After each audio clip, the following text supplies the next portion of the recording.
Good afternoon, I did want to wish everyone a very safe and happy festive season going forward over the next few days. I also wanted to wish those people of faith all my best wishes. This is an opportunity where many Christians will renew their faith in the birth of Jesus Christ that we celebrate on the 25th of December. This era, though, is going to be also very difficult going forward. We have floods expected to peak in South Australia between Boxing Day and New Year's, and preparations are certainly underway between state agencies and the federal government. I continue to engage with the government of Peter Malinauskas and local government in South Australia to make sure that people stay safe.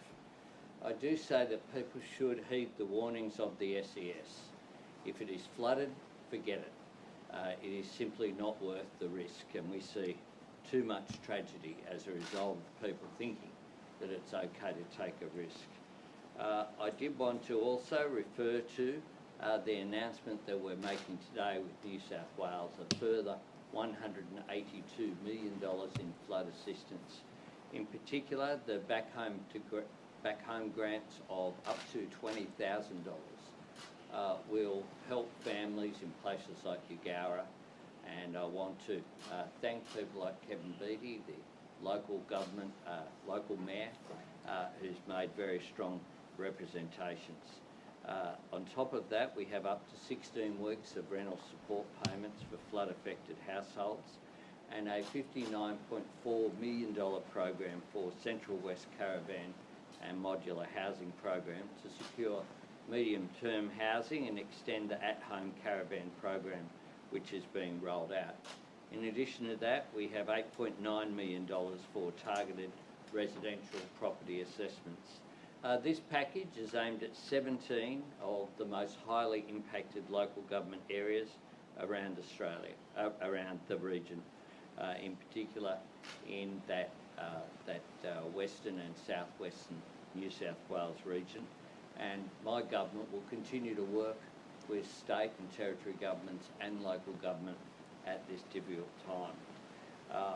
In the Northern Territory as well, I did want to note the potential impact of tropical cyclone Ellie, which made landfall in a remote part of the Northern Territory. So whilst this is a time for celebration, it's also a time for many people will find difficult. At this time of the year, people will go through a reliving of the difficult period, whether it be the loss of loved ones. Many people do feel isolated. This is an opportunity for people to reach out to their neighbours, to reach out to their communities, and to engage and make sure that no one feels alone at this important time. Happy to take questions. Prime Minister, are you concerned about the prospect of civil unrest in Fiji given the uncertain election result there, and would Australia send troops and police if requested? Well, Australia, of course, welcomes the democratic process that has taken place in Fiji. It's been an orderly process, and we stand ready to work with whoever forms government in Fiji. That has some way to play out, but it has been an important part of our democracy, as the people get the right to vote. And then what happens in many countries is that it takes some days or indeed some weeks to form a government, given that no single political party has a majority as a result of that democratic process. Fiji is an important nation. I was very pleased to attend the Pacific Islands Forum there earlier this year as Prime Minister. Fiji will remain an important partner of Australia, and I look forward to working with the elected government of Fiji.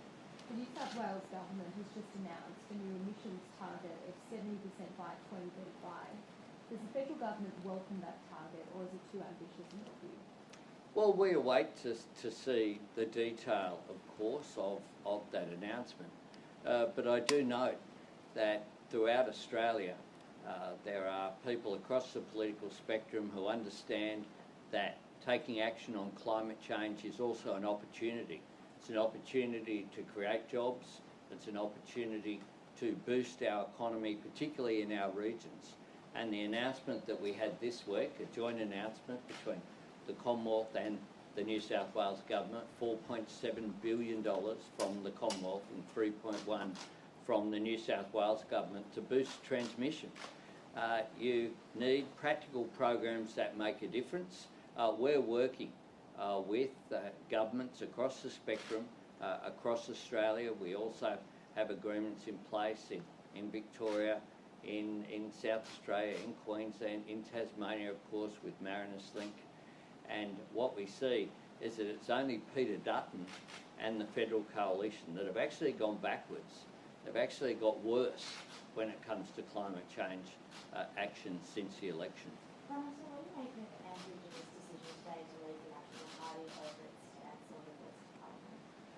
Well, this is quite an extraordinary political development, with Andrew G making the decision to leave the National Party and to become an independent in the federal parliament.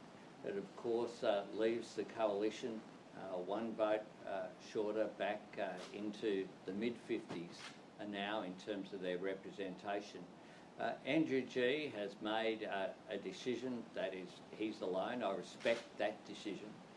We will work with Andrew G as an independent, as we do work with crossbenchers, but people across the parliament. And I want to work with all members of parliament to promote the voice.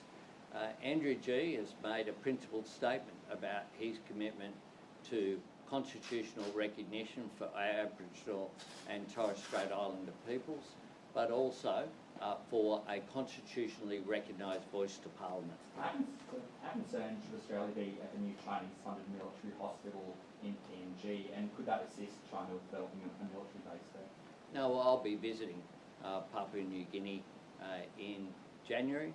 I look forward to that visit.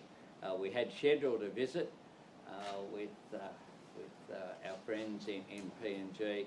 COVID got in the way of that, unfortunately, but I'll be travelling there in the second week of January to Port Moresby and also to Wewak, and I'm very much looking forward to that visit On with the Prime military Minister hospital, Marape. Just back to the West Parliament, sorry. Do you think that all parties should give MPs a conscience vote on this issue? Well, we don't need to in the Labor Party, because everyone in the Labor Party is of a common view. A voice to Parliament is not a radical proposition. It's a gracious offer to recognise and give respect to Indigenous Australians, to show that we as a country are mature and that we enhance the way that we see ourselves as well as a country that wants to reconcile with First Nations people, but it's also about the way that the world sees us.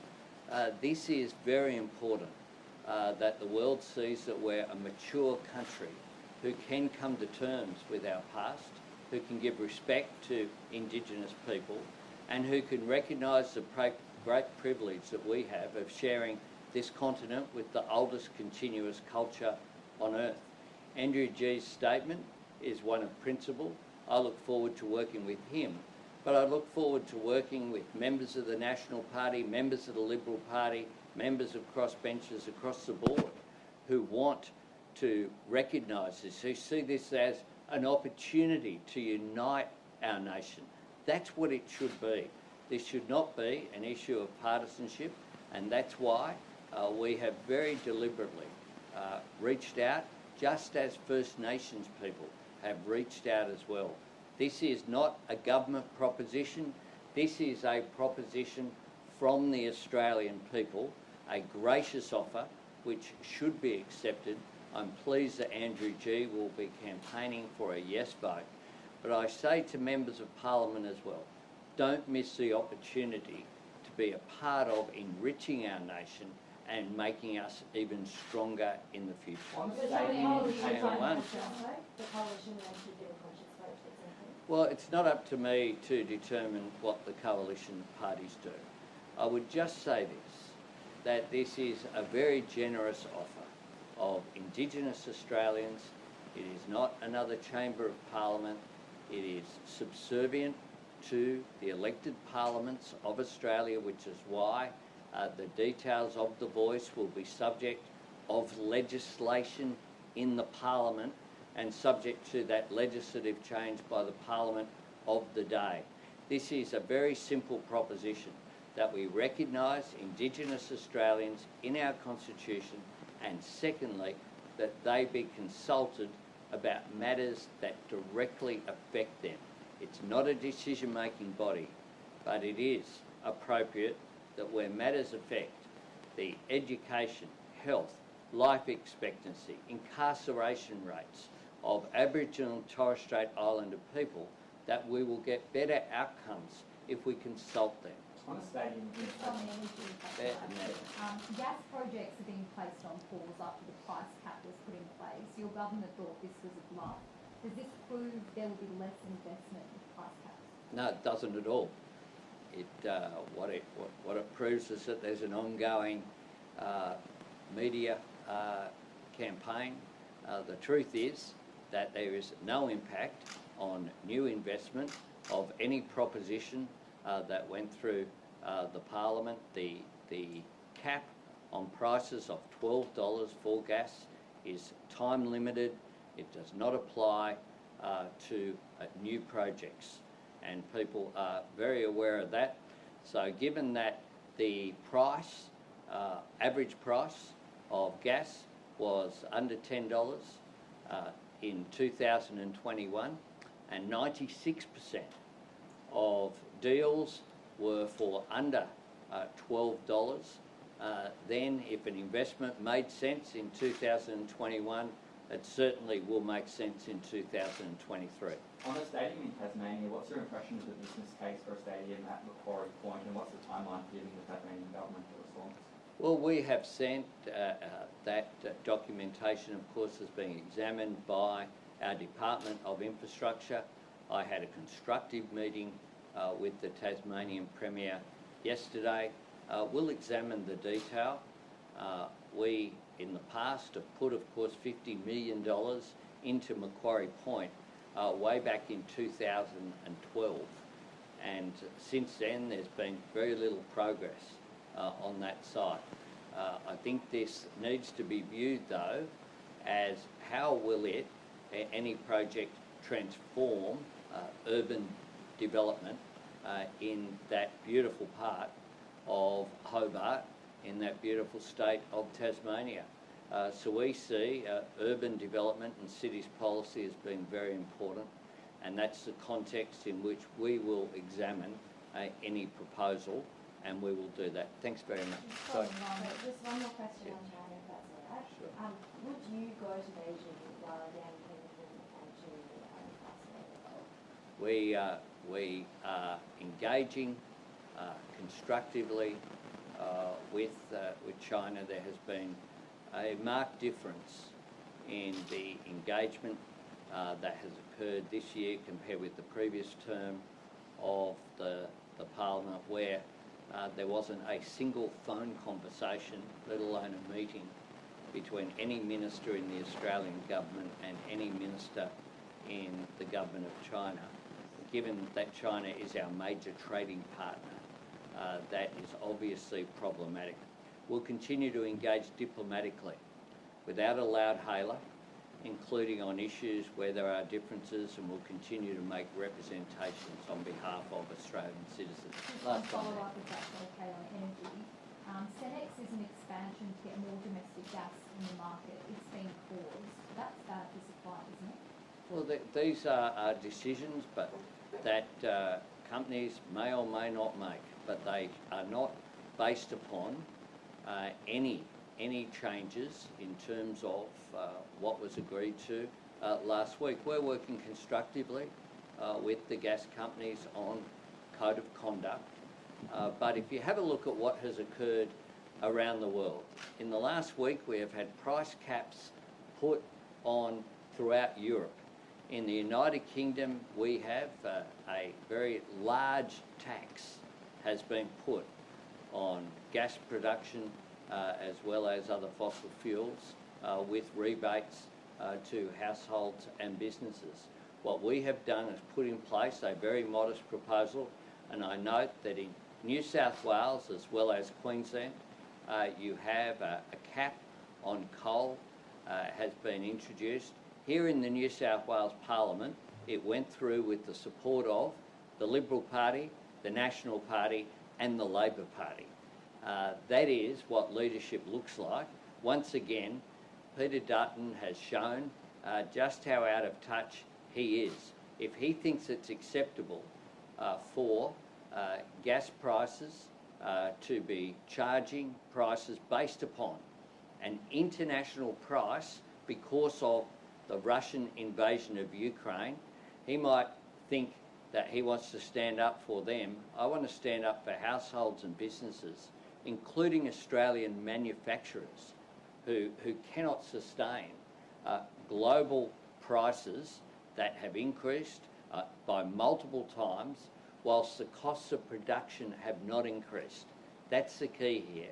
There has been no increase in the cost of production here in Australia, and yet there was massive, in some cases, a quadrupling of prices that were being offered to customers. That's unacceptable. That's why the government intervened, because extraordinary times require extraordinary measures, and I'm very pleased that not just the Commonwealth Government but state and territory governments all agreed through the National Cabinet at an appropriate course of action. Thanks very much, and I wish everyone a very Merry Christmas and a Happy New Year. And I do say at these times as well, if you are driving over the next 48 hours, please drive safely, because it will ruin not just one Christmas, it ruins every Christmas through when tragedies happen at this time of the year. So please take your time. It's better to get to your destination safely, and bear that in mind. Thanks very much.